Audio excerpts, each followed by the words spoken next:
Before mounting Quadro runners to furniture, you must fix the catches to the panel under the drawer using 2 screws.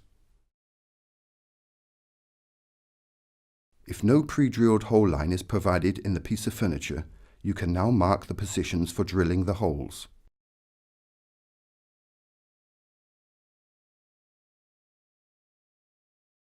Always allow a space of 6 mm from the front edge of the mounting surface to the carcass edge. This produces a spacing of 37 mm for the frontmost drill hole. Now push the drawer into the runners. The catches automatically lock the drawer onto the Quadro for a secure fit. Unlatching the drawer and removing it from the runners is just as easy. Without the need for tools, an adjustment wheel now allows you to correct front panel height by up to 2 mm to give you perfect, neat gap alignment.